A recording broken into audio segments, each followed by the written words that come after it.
with my first 5 minutes, and again appreciate the opportunity that you and I have had to discuss some of the particular issues. I'd like to ensure that we continue that very direct engagement, not only between us but also with our staffs.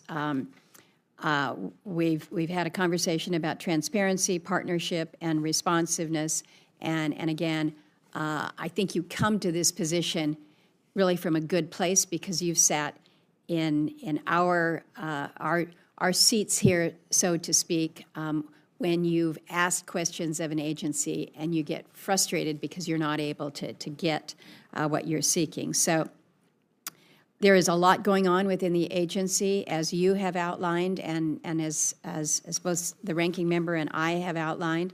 But we need to be more informed rather than getting updates by way of tweets or stories from the media.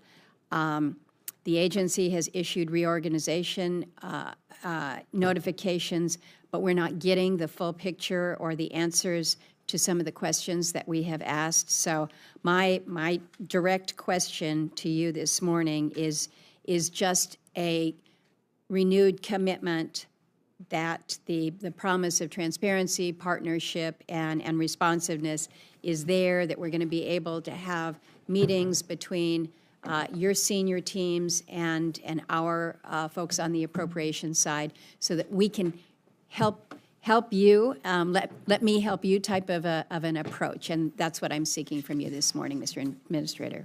Absolutely, Madam Chair, and you uniquely, amongst 535 members of Congress, have a bat phone into my office, which I would encourage you to use at any time we've spoken since my confirmation. And when we meet, you often have a very long list of priorities for Alaska that you're fighting for, that you're passionate about. And to make sure that we're working through that list at every opportunity is something that will be a priority for our team as long as I am here as administrator. And I would encourage you to reach out whenever you would like. And I'd be available to work through whatever's at the top of your list that day. Very good, very good. Let me ask about the Clean Water State Revolving Fund and the Drinking Water State Revolving Fund I mentioned in my opening. These are probably the areas where, on this committee, we have more bipartisan support for a program. And we're looking at a budget that effectively eliminates the one thing that we're all in agreement on. So I'd ask you to share with me and the others on the committee why the agency would move away from such a critical on-the-ground program when we're talking about access to clean water. Madam Chair, as you pointed out in your opening remarks, and as you referenced from the skinny budget that was released that we're here to talk about today, there has been a bleeding out of funds deliberately through decisions made by Congress to earmark. I understand that when I came into this position, I inherited a lot of earmarks that many of you have fought for, and I want to be able to continue to work with each of you and your staffs. In some cases, we need to get the recipients to submit paperwork where they're on the receiving end of big earmarks so that we can work through this backlog as quickly as we can.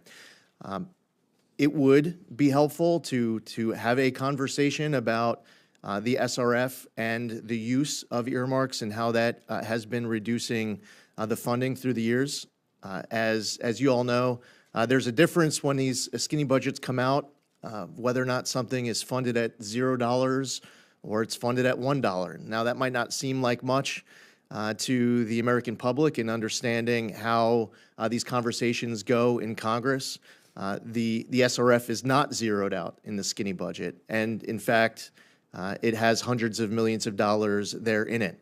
So as we go forward with this process, I look forward to more conversations about the SRF, and I'm sure members of the House and the Senate will be having conversations amongst yourselves as to what you believe to be the appropriate funding level for SRF, as well as the future of the program and whether or not earmarks will continue to be used to reduce that balance. That's obviously a decision that Congress has a very important role to play. Well, we do, and we can have a separate discussion about earmarks. I think we both know that earmarks don't contribute to the top line number.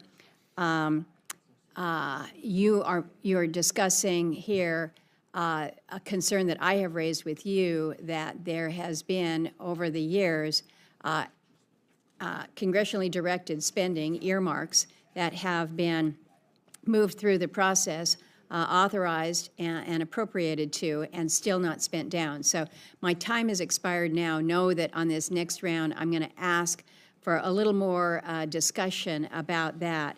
But I do think that given the significance of the Clean Water State Revolving Fund and the Drinking Water State Revolving Fund by so many of us, that this is something that let's have a broader discussion about how we move forward with what I would think most of us recognize has got to be a priority within the EPA.